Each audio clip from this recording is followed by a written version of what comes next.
नमस्कार, मैं हूं दिव्या। डेली यूपी में आपका स्वागत है। आज है 16 अगस्त, दिन बुधवार। खबरों की ओर बढ़ने से पहले एक नजर सुर्खियों पर। यूपी में स्कूली बच्चों के मिड डे मील में पौष्टिक भोजन हुए शामिल। आगरा का ताज नगरी एक बार फिर से राष्ट्रगान का इतिहास रचने में हुआ सफल। धान की बिक्री के लिए 1 अक्टूबर से पहले रजिस्ट्रेशन करवाना होगा अनिवार्य। यूपी में दिल्ली एनसीआर से भी बेहतर सुविधा देने की चल रही तैयारी। युवाओं को सशक्त बनाने के लिए यूपी सरकार दे रही 25 लाख रुपए। चलिए बढ़ते हैं अब उत्तर प्रदेश के अब तक के 25 बड़ी खबरों की ओर विस्तार से। एम्स में नर्सिंग ऑफिसर के पदों पर निकली भर्ती। एम्स में नर्सिंग ऑफिसर के पदों पर भर्ती निकली है। इसके लिए शैक्षणिक योग्यता बीएससी नर्सिंग राज्य या भारतीय नर्सिंग बोर्ड के साथ नर्स और मिडवाइफ के रूप में रजिस्टर्ड होना जरूरी है। उम्मीदवार की न्यूनतम आयु 18 वर्ष और अधिकतम आयु 30 वर्ष होने चाहिए। आवेदन शुल्क जनरल और ओबीसी को 3,000 रुपए और SC ST या EWS को 2,400 रुपए लगेंगे। इच्छुक अभ्यर्थी इसके आधिकारिक वेबसाइट aimsexam.ac.in पर जाकर आवेदन कर सकते हैं। फॉर्म भरने की अंतिम तारीख 25 अगस्त 2023 है। इसका सिलेक्शन प्रोसेस प्रारंभिक परीक्षा और मुख्य परीक्षा के तहत होगा। वही वेतन 66,944 रुपए से लेकर 75,881 रुपए तक महीने में मिलेंगे। यूपी में स्कूली बच्चों के मिड डे मील में पौष्टिक भोजन हुए शामिल। यूपी में स्कूली बच्चों को दिए जाने वाले मिड डे मील की राशि में पीएम पोषण योजना के तहत वृद्धि हुई है। राशि में वृद्धि के बाद मिड डे मील के मेन्यू में थोड़े बदलाव हुए हैं। पौष्टिक गुणवत्ता को ध्यान में रखते हुए बाजरा को शामिल करने के साथ ही हर दिन हरी सब्जी और हफ्ते में 4 दिन दाल युक्त भोजन दिए जाएंगे। संशोधित मेन्यू में सोमवार को रोटी सोयाबीन युक्त मौसमी सब्जी और मौसमी फल, मंगलवार को चावल सब्जी दाल, बुधवार को मौसमी सब्जी सोयाबीन की बरी युक्त तहरी और दूध दिया जाएगा। वहीं गुरुवार को रोटी सब्जी दाल, शुक्रवार को मौसमी सब्जी सोयाबीन की बरी युक्त तहरी या मूंग की दाल व मौसमी सब्जी के साथ बाजरा की खिचड़ी, शनिवार को चावल सब्जी और दाल युक्त भोजन शामिल है। उत्तर प्रदेश पर्यटन में जानेंगे बरेली के कारगिल चौक के बारे में। 1999 के मध्य मई से जुलाई के महीने में पाकिस्तान द्वारा घुसपैठ करने के फलस्वरूप कारगिल युद्ध जम्मू कश्मीर राज्य में के कारगिल जनपद में हुआ था। ऑपरेशन विजय के अंतर्गत यह संघर्ष हुआ था। जब पाकिस्तानी सेना को अपनी सीमा से भारतीय सेना द्वारा पीछे किया गया, तब जाकर यह ऑपरेशन पूरा हुआ। इसी सफलता को समारोहित करने के लिए बरेली कैंटोनमेंट में एक विजय स्थल का निर्माण हुआ, जिसे हम कारगिल चौक के नाम से बरेली में जानते हैं। यहाँ पर आसपास में अच्छी बैठने की सुविधा उपलब्ध है, जहाँ आप अपना अच्छा समय व्यतीत कर सकते हैं। आगरा का ताज नगरी एक बार फिर से राष्ट्रगान का इतिहास रचने में हुआ सफल। हर साल की तरह इस बार भी आगरा के ताज नगरी सबसे बड़े राष्ट्रगान का इतिहास रचने में सफल रहा। यह सफलता जनगण मन का अभियान बन चुके माँ तुझे प्रणाम के तहत बना। सुबह ठीक 10 बजते ही तिरंगा के सम्मान में जश्न आज़ादी के मौके पर जो जहां खड़ा था वो वहीं ठहर गया। स्वतंत्रता सेनानियों की तस्वीर के साथ सभी गली मोहल्ले में, सड़क और चौराहे पर जनगण मन राष्ट्रीय गान शुरू होते ही 52 सेकंड तक सावधान की मुद्रा में सभी खड़े दिखे। हरि पर्वत चौराहे पर स्वतंत्रता दिवस का मुख्य कार्यक्रम आयोजित किया गया। उत्तर प्रदेश पहचान में आज हम बात करेंगे सुभद्रा कुमारी चौहान के बारे में। इनका जन्म 16 अगस्त वर्ष 1904 में उत्तर प्रदेश के इलाहाबाद में हुआ था। ये हिंदी की एक सुप्रसिद्ध कवित्री और लेखिका थी, जिन्होंने राष्ट्र चेतना जैसी कई सजग कविताएं लिखी, जिसमें झांसी की रानी जैसी प्रसिद्ध कविताएं शामिल हैं। इनकी पहली कहानी संग्रह में बिखरे मोती नारी विमर्श पर ही इनकी अधिकांश कहानियां केंद्रित होती थी। बाल साहित्य में कदम का पेड़, सभा का खेल जैसी कविताएं भी इन्होंने लिखी। इन्हें कई सम्मान से सम्मानित किया जा चुका है, जिनमें शेख सरिया परितोषिक कविता संग्रह के लिए 2 बार, साथ ही भारतीय डाकघर विभाग द्वारा इनके सम्मान में 25 पैसे का एक डाक टिकट भी जारी हुआ है। यूपी में पुलिस और जनता के बीच संवाद स्थापित करने के लिए बीट पुलिसिंग होगी लागू। आगरा में स्वतंत्रता दिवस के अवसर पर पायलट प्रोजेक्ट के तहत कोतवाली क्षेत्र में पुलिस और जनता के बीच संवाद स्थापित करने के लिए बीट पुलिसिंग शुरू हो रहा है। आगरा के कमिश्नरेट में बीट पुलिसिंग लागू किए जाएंगे। अभी हाल में ही पुलिस उपायुक्त नगर सूरज राय से सिविल सोसाइटी ऑफ आगरा के सदस्यों ने मुलाकात की थी। मुलाकात के दौरान पुलिस उपायुक्त द्वारा कहा गया था कि सभी बीट अफसर के पास ऐप बेस्ड डिवाइस है, इसका उपयोग बीट पुलिसिंग में किया जाएगा। वहीं सिविल सोसाइटी ऑफ आगरा द्वारा कहा गया है कि बीट प्रभारी की जानकारी क्षेत्रीय जनता को होनी चाहिए। काम की बात में आज हम जानेंगे कि बेटियों के लिए यूपी सरकार के इस योजना के बारे में। गरीब और आम लोगों के लिए केंद्र सरकार हो या राज्य सरकार, कई तरह की योजनाएं लेकर आते रहती है। आज हम एक ऐसी ही योजना के बारे में बात करेंगे जो उत्तर प्रदेश सरकार राज्य की बेटियों के लिए चला रही है। इस योजना का नाम विवाह अनुदान योजना है। इस योजना के तहत राज्य के बेटी को जो आर्थिक रूप से कमजोर है, उनके विवाह के लिए एक निश्चित राशि 51,000 रुपए दिए जाते हैं। लेकिन ध्यान रहे कि शादी के वक्त बिटिया का न्यूनतम उम्र 18 वर्ष व लड़के की न्यूनतम उम्र 21 वर्ष होनी चाहिए। टेक ज्ञान में जानेंगे व्हाट्सएप का यह शेयर स्क्रीन कैसे बन सकता है आपके लिए खतरनाक। व्हाट्सएप पर अभी हाल में ही एक नया फीचर रोल आउट हुआ है जिसके जरिए हम व्हाट्सएप पर वीडियो कॉल के दौरान अपने स्क्रीन शेयर कर सकते हैं। व्हाट्सएप का यह फीचर तो बड़ा ही मजेदार है, लेकिन इसका इस्तेमाल करते वक्त आपको सावधान रहने की जरूरत है। ध्यान रखें कि आप जब भी वीडियो कॉल के दौरान अपनी स्क्रीन शेयर कर रहे हैं और सामने वाला आपका करीबी नहीं है तो गलती से भी आप अपनी निजी जानकारी, महत्वपूर्ण दस्तावेज या किसी तरह के निजी मैसेज, पासवर्ड व अन्य चीजों को शेयर ना करें। यदि आपके फोन के बैकग्राउंड में ऐसी चीजें खुली हैं तो उसे वहां से भी हटा दें, क्योंकि हो सकता है वो इंसान आपके किसी महत्वपूर्ण जानकारी को रिकॉर्ड कर रहा हो और आगे चलकर यह आपके लिए परेशानी का सबब बन जाए। बनारस में गंगा नदी से प्रदूषण घटाने में मिली सफलता। बनारस में गंगा नदी के प्रदूषण को घटाने में नमामि गंगे योजना के तहत सफलता प्राप्त हुई है। इस बात को रुहेलखंड यूनिवर्सिटी के प्रोफेसर ललित पांडे और बीएचयू की research scholar doctor Aparna Yadav के शोध द्वारा साबित हुआ है। प्रतिष्ठित इंटरनेशनल जर्नल ने शोध की प्रामाणिकता पर मुहर लगाते हुए इसे प्रकाशित भी किया। मालूम हो कि वर्ष 2014 में नमामि गंगे योजना को गंगा नदी से प्रदूषण खत्म करने के लिए केंद्र सरकार द्वारा लॉन्च किया गया था। इसकी शुरुआत सबसे पहले वाराणसी से ही हुई थी। उत्तर प्रदेश के मौसम का मिजाज। अगस्त के महीने में लगातार राज्य में मानसून की सक्रियता बनी हुई है, साथ ही उमस के कारण लोग भी परेशान नजर आ रहे हैं। राज्य के कुछ स्थानों पर बारिश या गरज के साथ बौछारें पड़ने की संभावना है। पूर्वी उत्तर प्रदेश के 1 या 2 स्थानों पर मेघ गर्जन, आकाशीय चमक होने की संभावना है।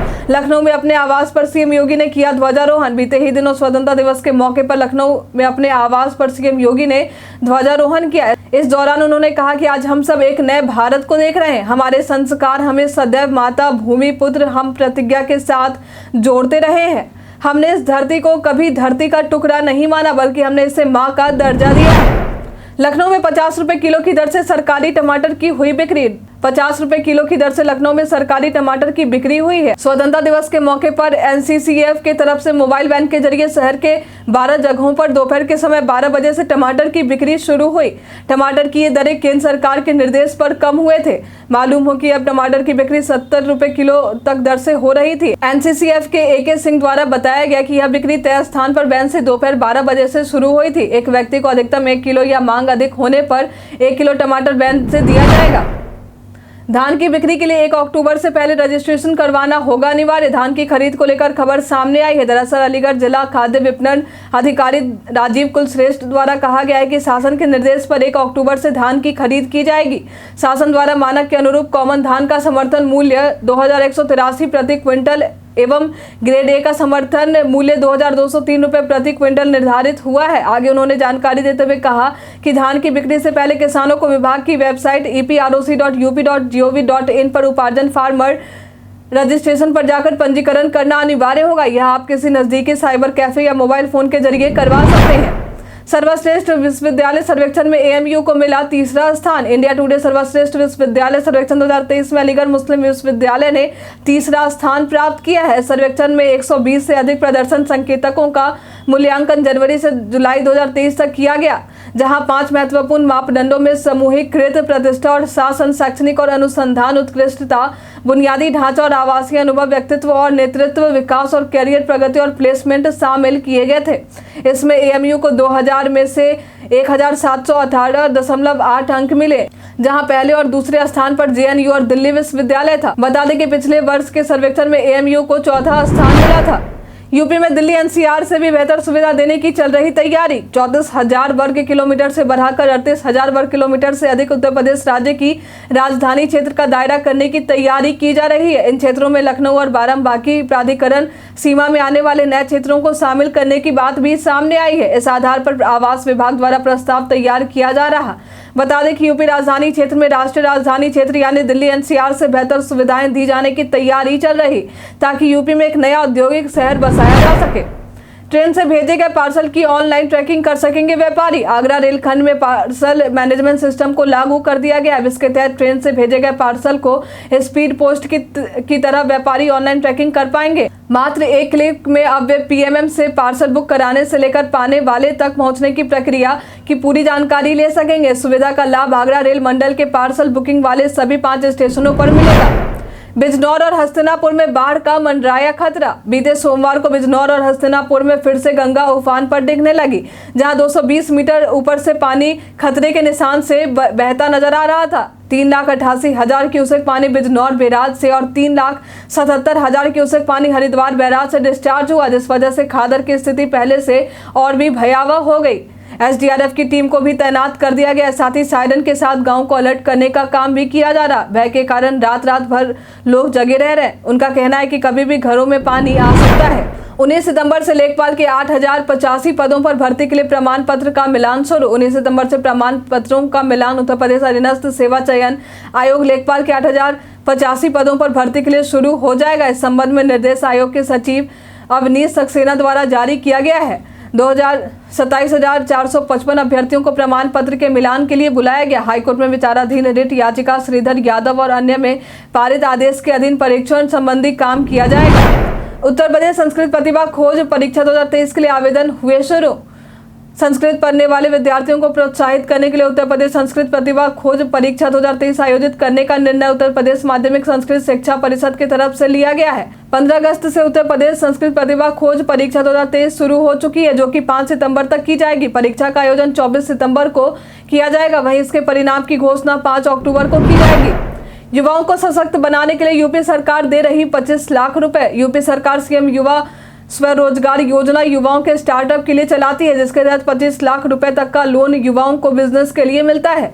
युवाओं को सशक्त बनाना ही इस योजना का उद्देश्य है, ताकि युवा अपना स्टार्टअप खड़ा करने के साथ ही अन्य लोगों को भी अपने साथ जोड़ सके और रोजगार में वृद्धि हो। इस योजना का लाभ हर वर्ग के लोगों को मिलता है, चाहे वो किसी भी जाति, समुदाय या वर्ग से हो। इस योजना का लाभ लेने के लिए युवाओं को यूपी का निवासी होना अनिवार्य है। साथ ही उम्र 18 से 40 वर्ष के बीच में होने चाहिए। आवेदक की शैक्षणिक योग्यता कम से कम 10वीं पास होनी चाहिए। साथ ही आवेदक किसी और अन्य योजना का लाभ ना उठा रहा हो।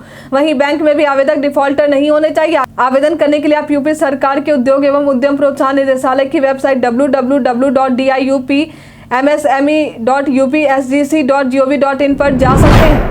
लखनऊ के इस जगह पर 80% तक हुई थी गदर फिल्म की शूटिंग। तारा सिंह और सकीना को एक बार फिर से गदर में देखने के लिए लोग काफी एक्साइटेड हैं।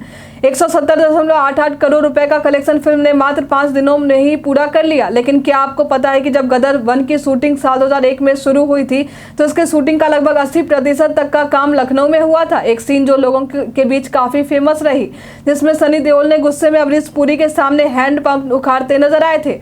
बता दें कि लखनऊ के फ्रांसिस कॉन्वेंट स्कूल में इस वाले सीन की शूटिंग की गई थी।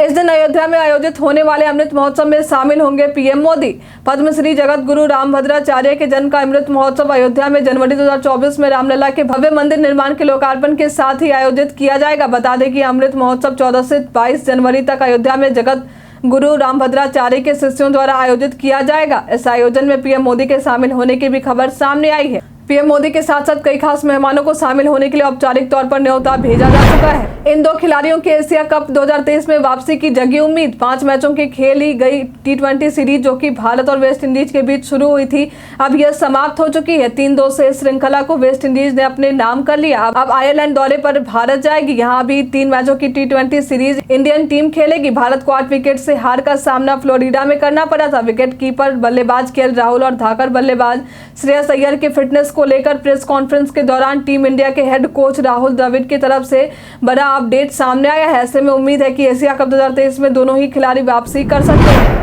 कई कारणों से भारत के इतिहास में आज की तारीख है बेहद खास। आज के ही दिन वर्ष 2011 में भारतीय सामाजिक कार्यकर्ता अन्ना हजारे को भ्रष्टाचार के खिलाफ प्रस्तावित उपवास के बदले नई दिल्ली में दोषी ठहराया गया। आज के ही दिन वर्ष 1920 में भारतीय राजनीतिज्ञ कोटिल विजय भास्कर रेड्डी का जन्म हुआ था। आज के ही दिन वर्ष 1955 में डेविड धवन का जन्म हुआ था। डेविड धवन एक भारतीय अभिनेता है। यूपी 112 पर दूसरे की मदद के लिए कॉल करने वाले हुए सम्मानित। स्वतंत्रता दिवस के शुभ अवसर पर यूपी 112 द्वारा दूसरों की मदद के लिए 112 पर कॉल करने वाले 63 नागरिकों को अपर पुलिस महानिदेशक अशोक कुमार सिंह द्वारा सम्मानित किया गया है। साथ ही पुलिस रिस्पांस व्हीकल का चयन प्रदेश से प्रत्येक जनपद से रिस्पांस टाइम और सराहनीय कार्य के आधार पर हुआ, जहां 699 पुलिस रिस्पांस कर्मियों को पुलिस लाइन में सम्मानित किया गया। इसके अलावा यूपी 112 भवन में स्वच्छता अभियान, वृक्षारोपण और हर घर तिरंगा अभियान आजादी के अमृत महोत्सव मेरी माटी मेरा देश के अंतर्गत चलाया गया। आज के लिए फिलहाल इतना ही। हम अब प्रतिदिन आपसे 5 ऐसे जरूरी सवाल पूछेंगे और उसके जवाब बताएंगे जो कि स्टेट पीसीएस, पुलिस दरोगा समेत एसएससी जैसे अन्य प्रतियोगी परीक्षाओं में काम आएंगे। सवाल इतिहास, यूपी स्पेशल, विज्ञान, करंट अफेयर्स और भूगोल से रहेंगे। तो हमारा पहला सवाल है, किसने कोरिया ओपन बैडमिंटन 2023 में पुरुष युगल का खिताब अपने नाम किया है? ऑप्शन ए सात्विक साईराज और चिराग शेट्टी, ऑप्शन बी साई प्रणीत और Kidambi Srikanth, option C Mike Bryan और Bob Bryan, option D Andy Murray और राफेल नडाल। सही उत्तर है सात्विक साईराज और चिराग शेट्टी। हाल ही में ग्रामीण आवास न्याय योजना की शुरुआत किस राज्य में हुई है? Option A Chhattisgarh, option B Rajasthan, option C Bihar, option D Uttar Pradesh. उत्तर है छत्तीसगढ़। हाल ही में अमेरिका ने किस देश को $400 बिलियन का सैन्य सहायता पैकेज भेज रहा? Option A Ukraine, option B रूस, option C Bharat, option D Pakistan. सही उत्तर है यूक्रेन। उत्तर प्रदेश राज्य में पाए जाने वाले प्रमुख खनिज क्या हैं? Option A graphite, option B चूना पत्थर, ऑप्शन सी डोलोमाइट, इनमें से सभी। उत्तर है इनमें से सभी। तुलसीदास का जन्म उत्तर प्रदेश में कहाँ हुआ था? ऑप्शन ए चित्रकूट के Rajapur, option B Mirzapur, option C Lucknow, option D Bareilly. सही उत्तर है चित्रकूट के राजापुर। सवाल जवाब के दौर अब समाप्त होते हैं। उत्तर प्रदेश के तमाम खबरों के साथ बने रहने के लिए देखते रहें डेली यूपी। साथ ही अगर आप यूट्यूब से देख रहे हैं तो चैनल को सब्सक्राइब करना, और अगर आप फेसबुक से देख रहे हैं तो पेज को लाइक करना ना भूलें। और हाँ, आप उत्तर प्रदेश के जिस भी क्षेत्र से देख रहे हैं उस क्षेत्र का नाम हमें हमारे कमेंट सेक्शन बॉक्स में लिखकर जरूर बताएं। धन्यवाद।